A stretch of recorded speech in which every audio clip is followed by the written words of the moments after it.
তিস্তা নদী রক্ষা আন্দোলনের জনসমাবেশ পরবর্তী পরিস্থিতি নিয়ে আরো জানাতে রংপুর থেকে সরাসরি যুক্ত হচ্ছেন সহকর্মী রফিকুল ইসলাম।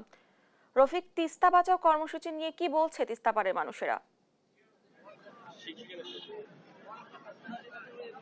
জানা, আপনি জানেন যে জাগো বাহে তিস্তা বাঁচাই, এই স্লোগানের মধ্য দিয়েই তিস্তা রক্ষা আন্দোলন কমিটি 48 ঘন্টার যে টানা কর্মসূচি, সেই কর্মসূচি কিন্তু শেষ পর্যায়ে। এখন রাত 8টা বাজে, অর্থাৎ আজ রাত 2টার মধ্যে এই কর্মসূচি শেষ হবে। আপনি জানেন যে দীর্ঘদিন ধরে এই অঞ্চলের মানুষ পানি বঞ্চিত হয়ে আছে। বিশেষ করে এই যে তিস্তা নদী, সেই তিস্তা নদীর মূল জায়গা থেকে 3 কিলোমিটার সরে গেছে, অর্থাৎ 40 বছর ধরে এই তিস্তার কোনো সংস্কার হয় না। সে কারণেই তিস্তার যে মূল তিস্তা সেটি কিন্তু ভরাট হয়ে গেছে।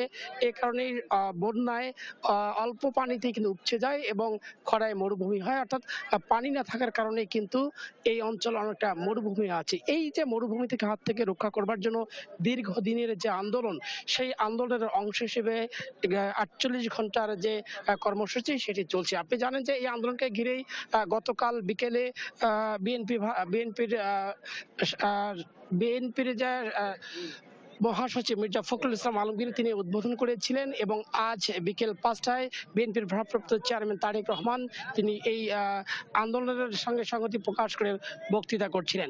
এই যে আন্দোলন, এই আন্দোলনকে ঘিরে কিন্তু এখানকার মানুষ পদযাত্রা করেছে। এই অঞ্চলের মানুষ পানির দাবিতে কিন্তু আজকে তিস্তা নদীতে নেমে তারা কিন্তু এই প্লাকার্ড প্রদর্শন করেছে এবং এই তিস্তাকে ঘিরে দীর্ঘদিনের মানুষের যে বঞ্চনা, সেই বঞ্চনার কথাগুলো কিন্তু নাটিকায় গানে গানে তারা তুলে ধরছেন। তো আমরা এই নিয়ে কথা বলতে চাই, আমাদের এক সহকর্মী রয়েছেন তার সঙ্গেই। তো এই যে তিস্তা নিয়ে যে আন্দোলন, সেই আন্দোলন নিয়ে এই অঞ্চলের মানুষের কি প্রত্যাশা? ধন্যবাদ আপনাকে। আসলে এই দুদিনের যে আন্দোলন হলো 48 ঘন্টা, এই এলাকার মানুষের কিন্তু প্রত্যাশা, তারা চান তিস্তা মহাপরিকল্পনা বাস্তবায়ন। আমরা দেখেছি যে আমরা 25-30 বছর ধরে আমরা এই নিউজ করতে গিয়ে দিয়েছি, মানুষের হাহাকার দেখেছি, নদী ভাঙ্গন দেখেছি।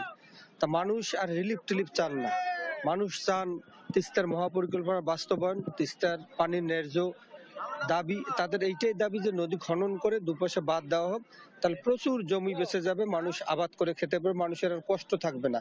এইটাই আসাদুল্লাহ দুলু ওনার ডাকে যে আজকের আন্দোলন, এটাই তার আন্দোলন, মেগা প্রকল্প তারা বাস্তবায়ন। রানা, আমরা শুনছিলাম এখানকার মানুষের কথা।